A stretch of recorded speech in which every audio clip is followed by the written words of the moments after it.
Maximus Decimus Meridius, commander of the armies of the North, general of the Felix Legions, loyal servant to the true Emperor Marcus Aurelius, father to a murdered son, husband to a murdered wife, and I will have my vengeance in this life or the next. Hey everybody, welcome back to another episode of Citizen Frame. A little delay getting these ones out. That's on me. Well, I can blame Trevor, but I'm not going to let Trevor take the bullet all the time. I'm classy like that. Because it's not true? So, I got a correction to make. That's right. I made a mistake. You know, a good host will always fess up if they made an error. And I will fess up. We did the movie The Monkey, Stephen King's The Monkey. We tore it apart pretty good. So, with that being said, if we're going to tear a movie to shreds, we got to back it up with facts and so forth. It's not a major one, but I kept referring to the lead actor as Theo Rossi. Theo Rossi is a good actor, but he's not the actor who played the brother. It was Theo James. And I know it's no big deal. I'm sure you just catch it as a faux pas and move on. But, you know, we came at the film pretty good, so I just want to get my facts straight. So it was Theo James was the lead actor in The Monkey, not Theo Rossi. See? I do my homework. Fair play. Not like you know? Yeah. Well, we decided, we told you we're going to get away from horror for a bit, and we are. We got a good lineup, guys. We've got the next two Gladiator films. We are going to have Unforgiven. We're going to have Quick and the Dead. Kind of like a little nod to Gene Hackman, who sadly just passed. And we're going to start tackling the rest of Mission Impossible to get ready for the conclusion with The Final Reckoning coming out in May. And then probably pepper in some other stuff. And yeah, this one we've had some requests for. So I'm looking forward to it and revisiting it. And that's Gladiator. Haven't seen this film in a long time. When I was writing my notes and stuff for this, I just couldn't stop laughing because every time I think of Gladiator now, I think of Peter Graves. What? Right. And he goes, hey, Billy, ever seen a grown man naked? You ever watch Gladiator movies? Right. You remember that in Airplane? I do, yes. Leslie Nielsen. I just can't. I just watched it the other day and I just started laughing. But anyways. I haven't seen Airplane in years, so I haven't. I must check it out again. So I must. And actually, just as a little bit of useless information. Oh, God. If anything involves fucking neighbors, I'm going to kill you. No. Trust me. Coming up with these two Gladiator podcasts, I have a plethora of Doctor Who references. But no, with Airplane, the air hostess also plays Tom Green's mother, and Freddy Got Fingered. So there you go. I gotta get a new co-host. I gotta do something different. Yeah. Who did I piss off in heaven?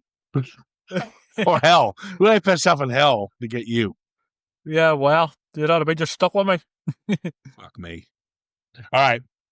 So yeah, we're talking Gladiator, massive award-winning film. Russell Crowe didn't get the Best Actor award. I think he got it the year after for Beautiful Mind. No. He got it. He got it for this. He won it 2 years in a row for this and also A Beautiful Mind. Unless you're wrong. You're myself. Wrong. He lost, I believe, to Kevin Spacey for American Beauty. Oh, I think you might be right there. But did he? I thought he was nominated a year back to back. Right. He was nominated, but he didn't get it until. Are you sure about that? I'll double check that. Google it right now. All right, you know what? Now you pissed me off. Google it right now. Okay, no, I'll take your word for it. No, but I was always of the opinion, not that I give a shit about the Oscars, I mean, I don't even watch it, but I was always of the opinion that he won it 2 years in a row for this. The only Beautiful Mind. The only actor that won 2 years in a row of late would be Tom Hanks. Yes, for Philadelphia and Forrest Gump. Yep. Yeah. Right. Shouldn't I? Oh, I'd love to see Forrest Gump and Gladiator. That'd be fucking stupid awesome. Is what stupid does. Well, we'll talk about the second one with that one. Well, we'll get to it. All right. But But this movie goes to our boy Russell Crowe, who plays Maximus. We got Commandus, Joaquin Phoenix, Lucilla, Connie Nielsen, Proximo was Oliver Reed, Richard Harris as Marcus Aurelius, Derek Jacobi, who I always like to see, as Gracchus, and then you got David Hemmings as Cassius. Just a good bunch of actors there, character actors and supporting actors, and obviously leads in there as well. Michael Sheen is in this as an extra as well. Whenever he is taken out to be executed near the start after the opening segment, that Commandus orders him to be taken away and basically executed. One of the guys there, one of the assassins, is played by Michael Sheen before he was famous. Yeah, so is Tony Curran. Yes, exactly. One of the assassins as well. And Tony Curran, Derek Jacobi, who you also mentioned, and Michael Sheen have all, of course, appeared in Doctor Who. And this is like a who's who of Doctor Who. Both films. Ridley Scott started off in Doctor Who, but yeah. But Derek Jacobi, yeah, he was also in I, Claudius, connecting to the ancient Rome thing. And also he played the Master famously and very brilliantly in Doctor Who. So there you go. All right, so anyways. Do you see we got Sven Ole Thorsen in this too? Yes. Oh, yeah. Yeah, Arnie's buddy. And he plays Tiger, and we find out why he's called Tiger.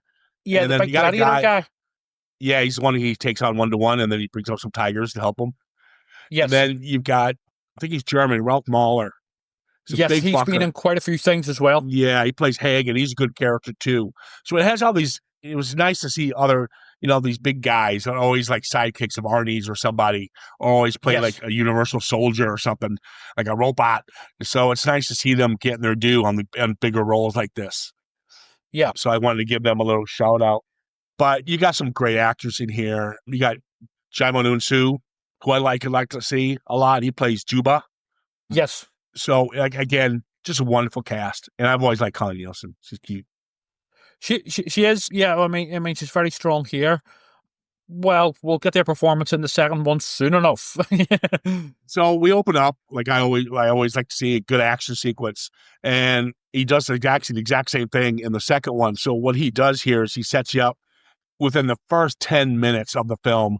You already know the kind of guy Maximus is. He's gonna be loyal to his team. He's a great fighter. That's all you need to know. And he's thinking of his wife and kid. You know that first 5 minutes. He's such a great guy and such a sort of moral guy and, very competent and all this here. He would almost put you in mind of Patrick Swayze in Roadhouse, but maybe not that good. Yeah. Hey, Maximus, I used to rape guys like you in prison. What? What? Yeah. Yeah, although to be fair, back in ancient Rome, that they would have said shit like that and done shit like that. Yeah, they would have said sit down. Yeah, yeah, exactly. Let's not go there. Anyways, we'll get that one, the second one for sure. But I love the whole. I mean, I'm not a big medieval times kind of guy, but I do like the old fighting. The old catapults are so cool. I forget, you put a catapult in the movie, you got me. I'm in. And I love the arrows on fire and sticking into people's faces. Personally, love the German berserker barbarian types who they're fighting against. And while I think both Gladiator films, especially the second one, do play loose and fast with actual historical accuracy, I mean, you're going to get that. But they're pretty cool here, especially in this opening sequence, this battle. It sort of works very well. Got it. I miss cinema like this. And with Gladiator, all these extras and these huge elaborate sets, and you don't get that anymore. Now they just double up with CGI and stuff. But what he does is, and you'll definitely notice when we're in Rome, especially in the Colosseum sequence, he has a tendency to, because he can't do big scale for price reasons or because of it just didn't look right, whatever reason, he puts you into the action. So he makes big scale scenes look smaller. If that makes any sense, what I'm saying. He has a tendency to put you into the fight rather than showing you the whole vast forest. He puts you in the... Yeah, it's more close-ups and stuff. As if the cameraman is one of the fighters. And you'll see that when he's in the Colosseum. You'll see glimpses of the Colosseum, but he's not going to go pan out and show you a whole thing of all these extras and stuff because probably for affordability. But he's very clever at where to put the camera. Oh, well, he knows what he's doing, obviously. Ridley Scott, I would say as well that there is quite a bit of early CGI here, but again, it's used sparingly along with actual real extras and stuff.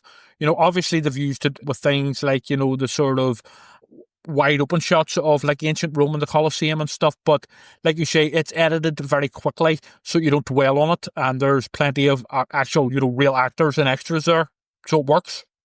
Yeah, I think that's why. I don't think he wanted to use, like they do in video games, you have a whole crowd, they'll do the same. Yeah, it's not overkill here. They'll copy and paste the same crowd all over the arena. Exactly. And same people waving. I don't think he wanted to cheat and do that, so that's why he scaled it back to make it look bigger. If that makes any sense, what I'm saying. No, it does 100%. What they do, even in modern films, is just, like you say, they will cut and paste the same sort of CGI extras sitting in an audience and say a theatre or a Colosseum and just put them into another part of it. It's quite cheap and lazy. And yes, you don't really notice it to the naked eye, but generally you sort of overall notice it, when there's real actors and extras there or not. Yeah. And if there are shots like that, they're quick cutaways. Yes. He doesn't linger on them. It's not overkill. So why are they, when we watch these period, I was thinking about this. Yeah. So Maximus is badass. And I was wondering why, compare Gladiator 2 in a moment, later on. But I think Gladiator was so big and such a hit at the time is because we haven't gotten a film like this in a long time of this scale decade of these extras and blah, blah. Because when I think of CCB DeMille, or you think of the Bible and the Ten Commandments and Spartacus and Ben Hur, yeah, exactly. Yeah, where they actually use real extras and they use real, all these props and matte painting, and he still does that here. Still uses matte. You can see it, which is, I love matte. I don't care if I'm crappy or not. I want my matte. Oh, this is a return to the old school epic, that we had with likes of Ben Hur and Spartacus and the Ten Commandments and stuff. And I think people loved it at the time, and it did end up sort of spawning a revival of this type of genre. Well, you did. They didn't do well, unfortunately, so they came and went. Yes. That's why Gladiator 2 sat for a long time, because he did, like Seth mentioned in the podcast, Kingdom of Heaven, which was a wonderful film, but nobody saw it. Troy bombed, which I love Troy. I don't know why people didn't like it. I did.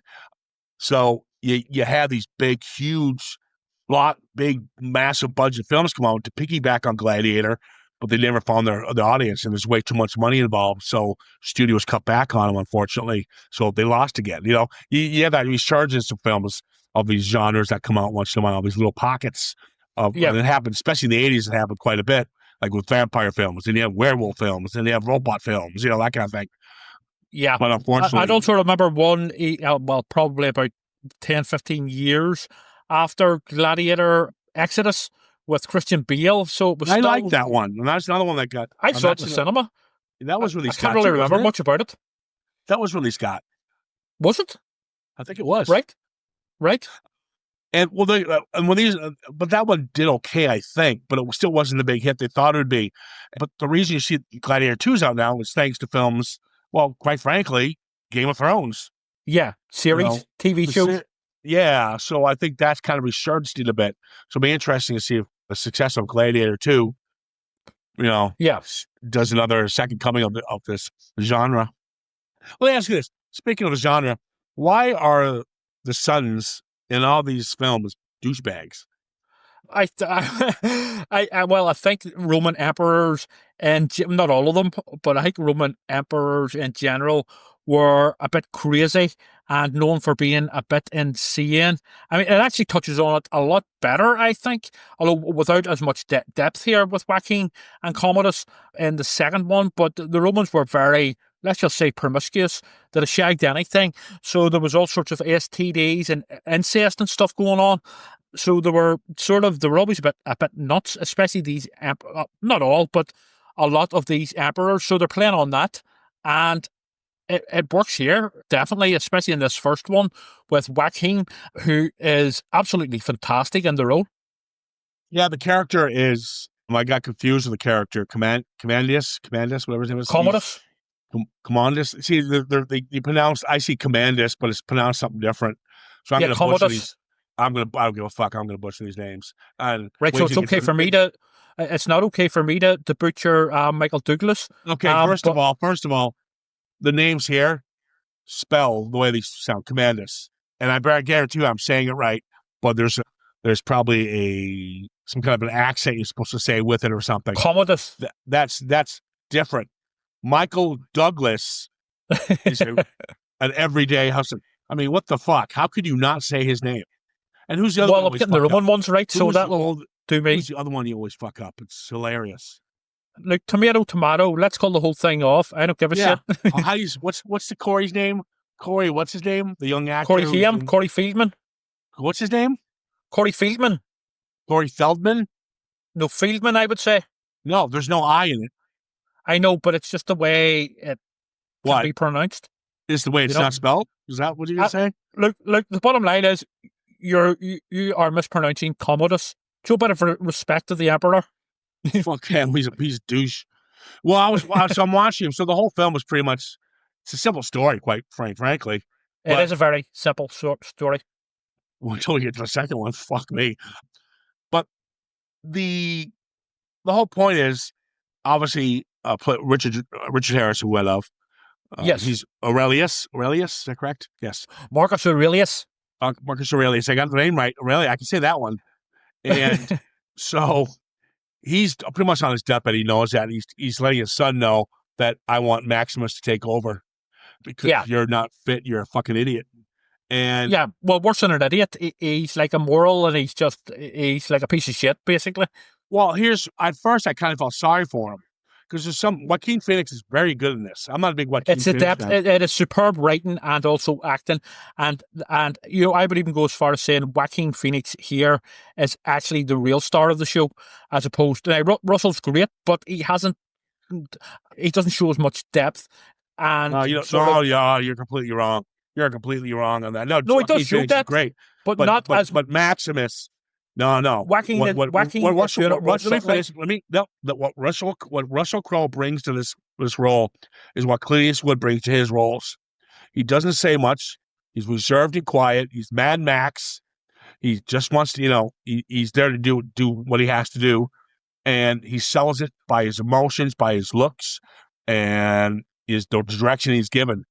Just because he's not crying and then laughing and crying and laughing like Joaquin Phoenix acting batshit crazy, he does it more subtly, and you feel. I would say Joaquin Phoenix, even though he doesn't do much, he doesn't say much. Don't get me wrong. Russell's great here, and he's an amazing presence. But I just think Joaquin Phoenix's character, the character now, I'm not talking about the acting, has more complexities and nuances and depth there, and he runs with it. Yes, Russell's very much the leading man, but Joaquin, for me anyway, is more memorable, and there's just something more, I don't know. A lot of this is quite theatrical and sort of stagey, including the dialogue, I would say.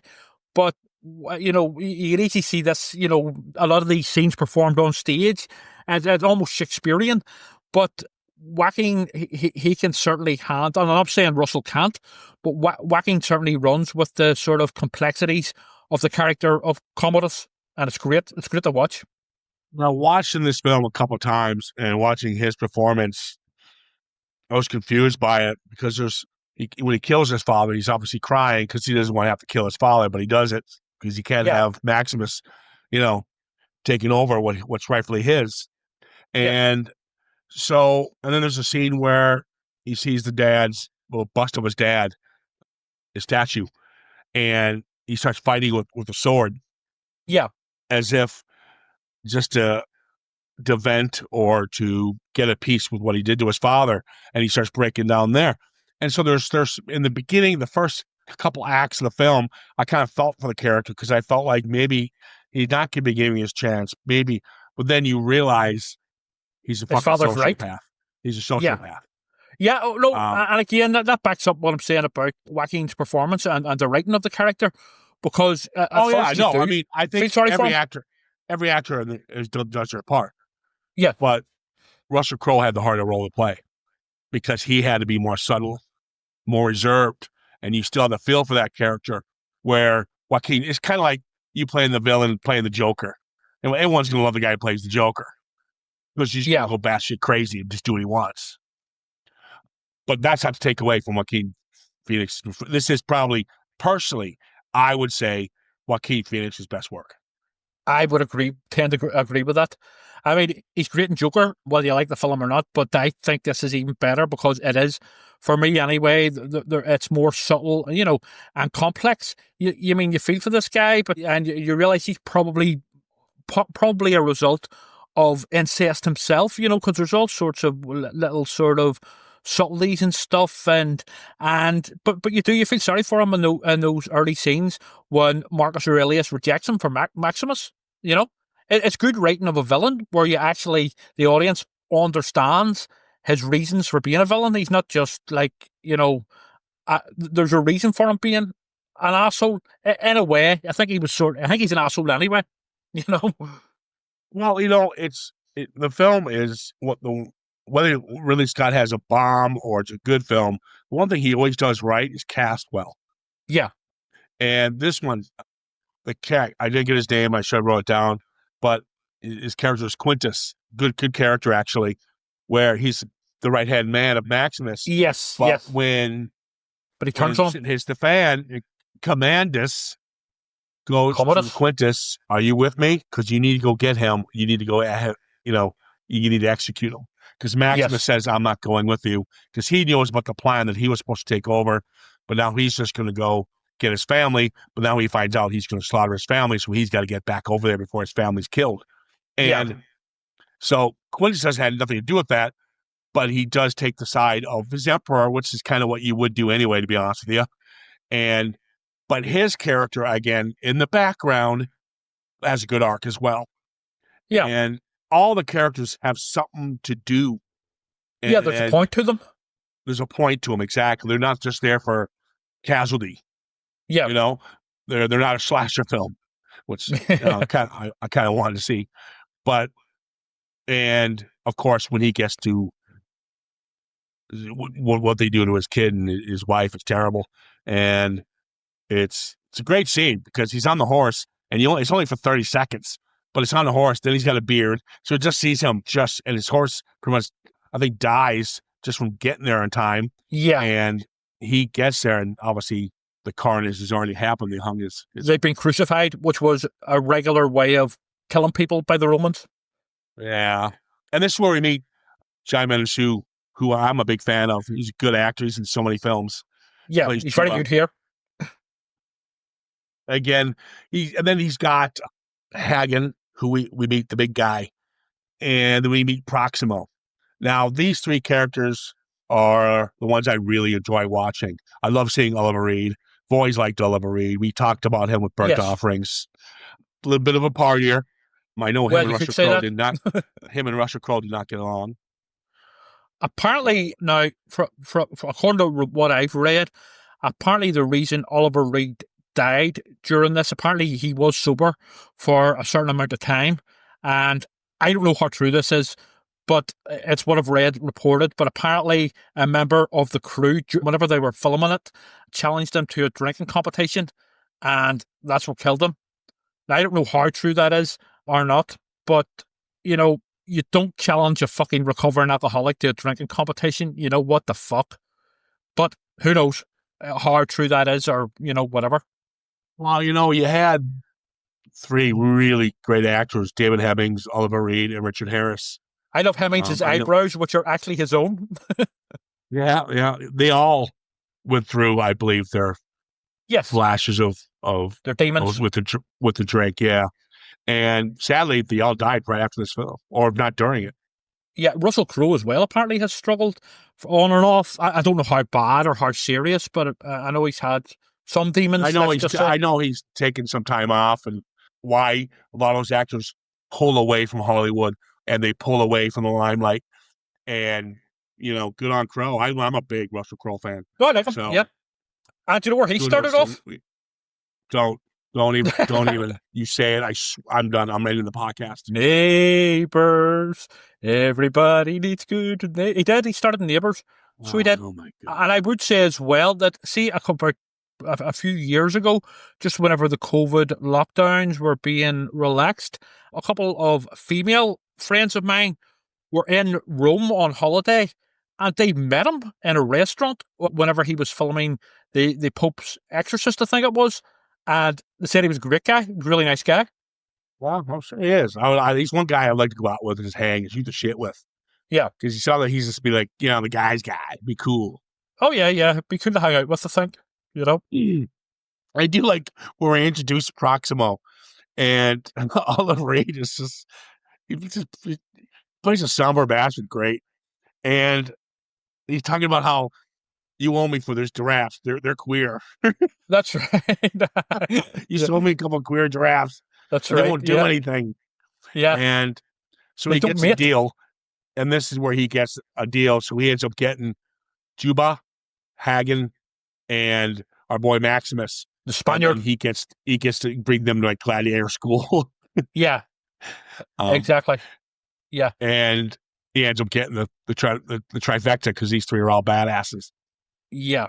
Yeah. And also it's sort of revealed that Proximo himself was once a gladiator and a slave, but he had sort of won his freedom. It's funny you say that. We're going to talk about Gladiator 2, which is pretty much just a remake, by the way. I'll get to it. I just can't stand the laziness, and we'll be talking about it soon. Go ahead. Yeah. So Lucilla is it's Lucilia. I believe so. Yes, Lucilia. Yes, Lucilia. Okay. So I get confused sometimes with her motives. Now, I think she plays both sides, but she's winking at the other two. Like, she's talking to them, but she's talking to the Senate guys. Yes. And she goes, long story short, they go, we need to have this plan. We need to do this. We need to do this. We need to do this.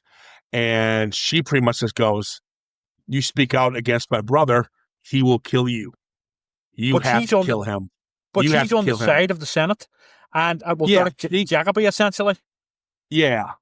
She's on the side of her father. She's trying to honor her father's memory because his dream, he was a good man. His dream was Rome for the people and this sort of thing. And she knows that that's not going to happen under her brother. So while she's pretending to be like on her brother's side, she's in with Derek Jacobi. I know. She's in with them, but she's not in with them, but she's winking at them that she's in with them. Yeah. But she does end up sort of fully backing them, Yeah, of course. Now, Lucius is Maximus' son. Well, we don't find that out until the next one. Yeah, we do in this one, I think. And well, I really think we do. I hear what you're saying. Let me finish real quick. I hear what you're saying. A lot of people didn't catch that. And it might be a cheat that I knew Gladiator 2, so I can kind of say, well, I knew it. No, when you watch Gladiator again, he makes out with her pretty good when she goes to visit Maximus, when she finds out who he is. And she makes a comment about him. And they're exes, basically. That's why Lucius is so fascinated with him, because it's his father. And you can see it. You know it. I mean, I can certainly accept it, but I think before Gladiator 2, while it does make sense that he's his father in terms of the story here told in Gladiator, for me, I was more leaning towards Commandus, his uncle, being his father, because say Gladiator 2 didn't exist, and I know a lot of people wish it didn't exist, but it is, and just say we only had Gladiator, the first one here, I think it's left very much open-ended for people to make their own minds up whether it is Maximus or Commodus is the father of Lucius. No, it's Lucius and Maximus, because at the end where he's dying, spoiler alert, he tells her Lucius is free. Yes, so, that can be taken in a couple of ways. Yeah, you can say he's talking about Joaquin Phoenix is dead, blah, blah, blah. But no, there was too much. There was a relationship between them two. Yeah, but it's also heavily implied that there was No, also a you relationship. see, yeah. with There's a scene Commandus. where you see where you have a thing for this incest stuff, man. You're talking about Back to the Future, which was your favorite part of the film, and then you're talking about with other films. Dude, it was it was It was 200 AD, man. It was of the time, man. It was 200 Yeah. AD. That's what you did. It was the 2nd century AD. Yeah. That's how the road. Yeah, you fight lions, rhinos, and you boff with your sister. It was 200 AD, man. No, but I think there's a lot of joking aside, I think there is a lot of even darker subtext with the character. There is, like Commodus. when there's a scene where he lies on top of her and starts kind of kissing on her. Yes, stuff like that. But then he kind of falls asleep on her, and she's like scared. So you don't know if he's raped her, if she's actually raped her before. You don't know that. Yes, exactly. He'll never say it. And there's also a scene where he watches Lucius sleep. So there is a suggestion that he's also a paedophile. Serious? No, I do no. Now that has been more. No, now you're going above and beyond at this point. I'm not. No, where are you reading that honestly. crap, dude? Where are you? Do you go on the dark web and read this shit? No, I'm just saying. I can read fucking subtext, and there is There's no subtext. There. I didn't get that. I got more of the argument that maybe he was his son, and that's why he's really caring for that kid. Again, because he's the one person he's kind to. Yeah, but there's a sinister sort of undertone there as well. I would not. No, there is, and that's, and I'm not saying that for shock value or to be controversial. Shut the fuck up. No, but there is definitely, there's creepy vibes there, intentional creepy vibes, but it's not explicitly stated. I do love when Maximus. Let's just get away from that topic. Yeah, you need help. Let's move on. Wow. You watch Gladiator movies, Lucius?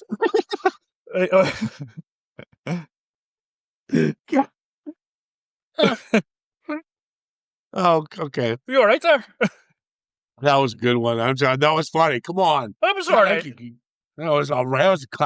I referenced Airplane like I did in the beginning of the. Forget. Well, at least you backed that up. At least there's consistency there. You know what I mean?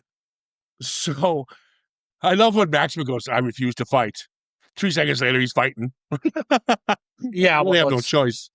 For dramatic sort of purposes, you know? Yeah, I love the fights. I love when that woman gets cut in half. Yes, with the chariot. She's in the chariot. Yeah. That whole chariot thing is a reference to Ben Hur as well, I think. I'm sure there's a lot of weeks and nods. He's definitely a Spartacus in here. Yeah. But yeah, just the blend of the extras, the carnage, the Hans Zimmer score. It's David Hemmings as the master of ceremonies.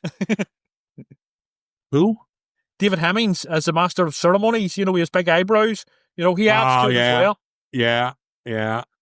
And yeah, it was just cool. The fight is cool. You only get, I think, about 3 fight sequences. The second one rams it up quite a bit. We'll certainly be talking about it. Fucking hell. With the tigers? But yeah, I love the tiger ones too. Yeah. That's when he fights Tiger. That's our boy Sven Ole Thorsen. Yes. And when he kills the tiger, so badass. Yeah. Maximus is just badass. Oh no. And Crow, to be fair to Crow, he's not just doing the acting, he's also working here very effectively as an action star. The funny thing is, he never went that way. Yeah, I know. He went for more serious roles. Yeah, he went for what's I like. He did some cool stuff that no one saw that I really enjoyed. But yeah, he's good in Neighbours. I liked him in Neighbours. Shut. Oh my God. So yeah, we got women being cut in half. We got people limbs being ripped off and shit, and arrows flying everywhere. It's just badass. Oh, it's pretty gory and very well choreographed as well, I would say. And I love because the second fight is with Tiger. Yeah. And that's the one he's just got to fight Tiger Man. Yeah. And all the other tigers. And that's where I believe when Well, Commandus is asked, who's your name? Reveal yourself to me, because he's wearing a helmet all this time. Yes. And he finally does a day dump, takes his helmet off. He goes, I'm Maximus, and I will have my vengeance. And this life, and Maximus Decimus Meridius, ruler of the northern armies, and I will have my vengeance in this life or the next. It's a great scene, and Joaquin's reaction whenever he realizes who he is, who the Spaniard is fucking superb. Yeah, it's pretty good. It's pretty good. He just looks at him like pretty much is like, oh shit. Yeah, he's in shock. And he can't comprehend it. It's just brilliantly played. Yes, a bit theatrical. A lot of this is very theatrical, but it suits this type of epic. That type of. And what's funny, and I call it's a simple story. It is, but it's well paced, well timed, well acted. It's a perfect fit. Yeah, all elements fit in perfectly, and he's put in a situation now, Commandus, where. They do the thumbs up, thumb down. You want to kill him, you want him, blah. But the crowd doesn't want him dead because they got this cool badass in the ring. They want to see what else he can do. It's kind of like they're Superman, right? Yeah. So, the Gladiators were the David Beckhams of their day. Yeah. Yeah. So he cannot thumbs down to kill him because of the fact the people that hate him will turn on. The crowd will turn on him. Yeah. Yeah. So he's got to be the stinky bastard he is and do it outside the box and not in front of everybody else. So that's why he lets him live. And this is the scene where I was still trying to figure out if this guy's just, a creep, a douche, or what's up. And this is where the scene where I kind of turn where I go, okay, no, he's a sociopath.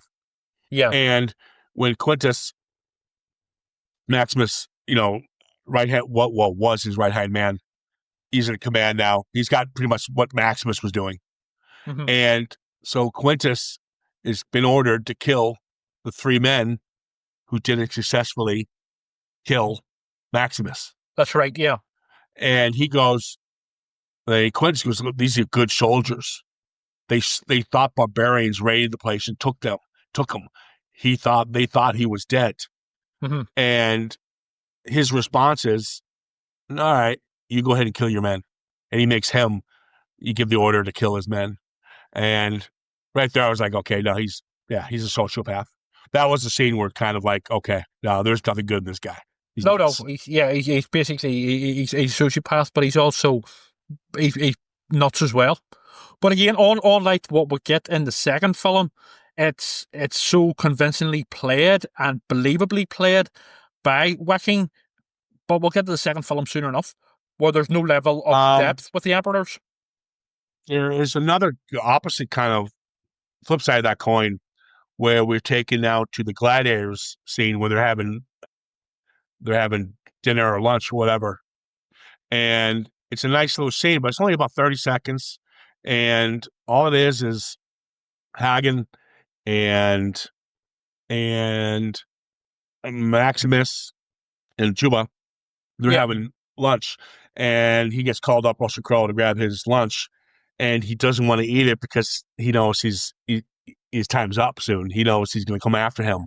He's going to kill him. Mm-hmm. And so Hagen actually goes into a stew and tests it for him. And he pretends he's poisoned. He pretends he's dying, but he's not. But it goes to show you that they have his back. Well, exactly. The whole sort of point of that scene is the camaraderie that's building between them, and that sort of honor between them, and they're his mates now. Essentially, they try to do something similar in the next one, but that's why the scene with the execution is the complete opposite. He's losing control of his men already. Quintus doesn't want to be there now. He's already losing Quintus by making him kill his own men. Exactly. And the flip side of the coin, we see these 3 guys who kind of just met, and now they're to protect each other. It's because Maximus is a genuine, authentic leader, and his men, his former legions in the Roman army, they all sort of would die for him, and it's now affecting his mates here in the Gladiator arena. Now, when he goes back into the arena, and Maximus, this is where he fights Tiger Man. the crowd orders, because he wins, but he won't kill Tiger Man. Yeah. He says, "No, I'm not going to do it. You kill your own men. You go ahead, but I'm not killing this man." And who says it to him? Somebody says something to him. Oh, He says it's about he goes, about his wife. Yeah, he won't kill him. So he comes back to Commandus goes back to him, and he goes, It's this tiger guy saying they tell me your son squealed like a pig when he was hung, and your wife screamed like a whore when she was being ravaged over and over again. So, oh yeah, no, that's the needle him and really, get him to kill. Is it the tiger guy says that to him? no, It's not. Commandus said, he won't kill him. All right, and I forgot now. Shit, and everyone's all Maximus. Yeah. He has that conversation with our boy Commandus when he's leaving the Gladiator thingy. Yeah. And that's where he sees Cicero. Get the men, tell him to find me. We're taking this place over. Yes, that's right. This is where the coup's about to take over. Everyone is involved now to get this man out of power. Yeah. Mm-hmm. And that's the last thing he says to him. But he's got to hold it together. He can't say anything to him because otherwise everything will be bad. Everything will go batshit crazy. Yeah. Mm-hmm. I think that's when that happens. Yes. No, that's it. But there's like the Maximus's former sort of legions and troops are basically still loyal to him, and they're waiting on the outskirts of Rome, ready to not attack. yet. He tells Cicero, "Where's the men?" He goes, "Their bellies are full and they're bored." Yeah, that's right. He means we'll get you back, and so that's where we're at. That's right. So Gracchus, who is David Jacoby's character, Derek Jacoby, yes. All right. I like Derek Jacoby. Always liked him. Oh, he's great. No, don't say brilliant, and don't say Dr. fucking Who. He's a master. Jesus Christ. What the hell? He actually is a really memorable and short-lived version of the Master in Doctor Who. All joking aside, he's a bit of a national treasure anyway, Derek Jacoby. I always liked him from Dead Again. Yeah. Kenneth Branagh's really fun thriller. Yeah. With Emma Thomas and Anna Thompson. Yes. It's a good little film. Rob Williams. People should check that one out. It's a good one. Good whodunit. I remember.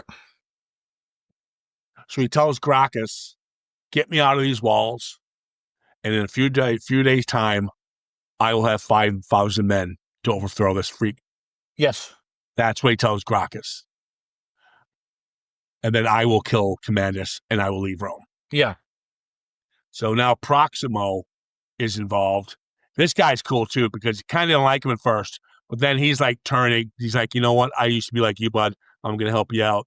Well, I like the reveal that Proximo actually killed a guy that set him free, which is quite a dark way to, quite a dark backstory for him. But he does sort of redeem himself by the end.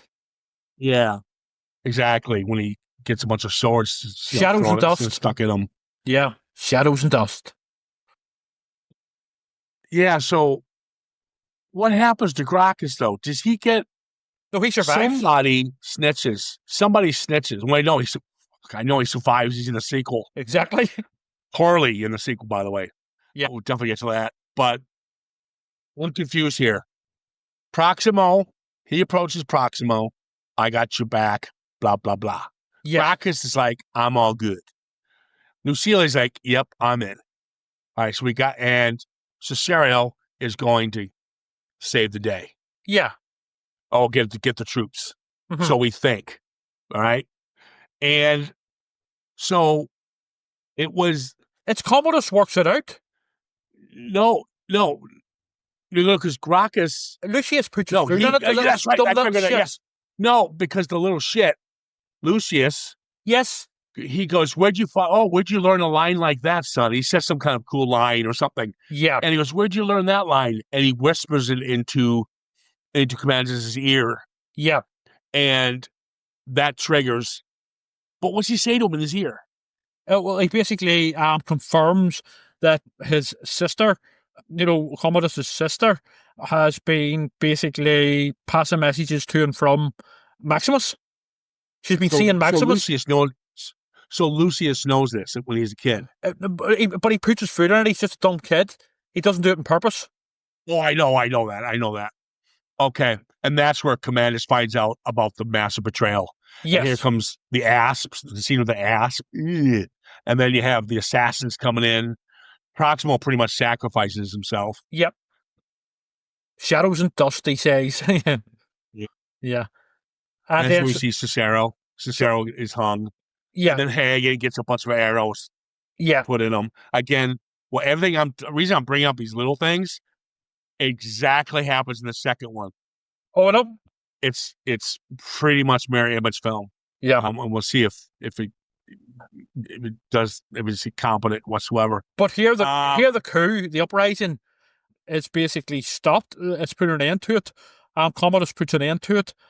Well, then that's whenever, he basically decides to put himself into the arena with Maximus, but cheats by wounding Maximus before getting in. Yeah, well, yeah, he's a fucking coward. Yeah, exactly. And Quintus knows this now, and that's where he fucks up. Mm-hmm. This is where he fucks up. Every villain fucks up somehow.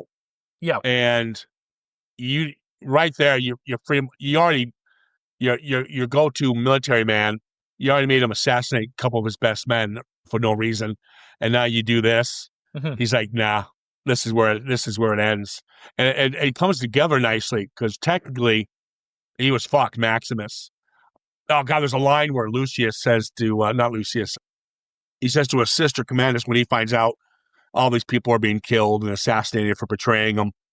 He goes, "I forgive you, sister, but I take your son Lucius." Yeah, and then you're also going to give me another true heir. So he wants to sleep with her. Yeah, exactly.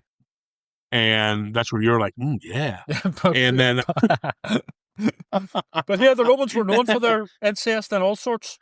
All right, we're not going back into that. Okay, I know that's your favorite topic. You brought it up. Going back to it. You fucking brought it up. I moved on. I made a joke at your expense. You've moved on from your incest.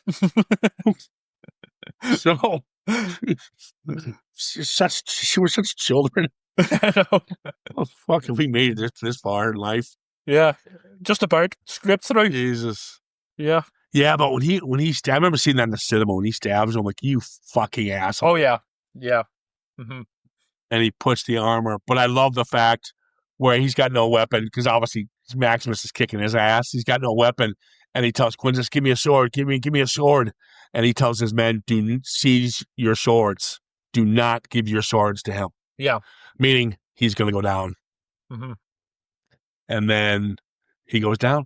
And I like when he says to Quintus, there's full circle. I talk about the arc between him and these two. They did that.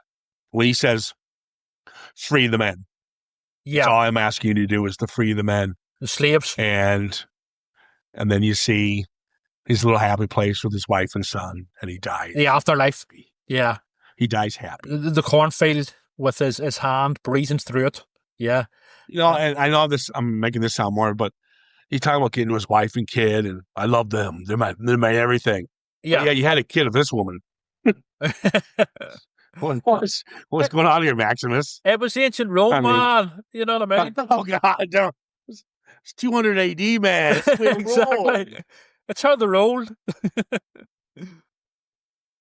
Yeah, this one's a classic. Oh, yeah.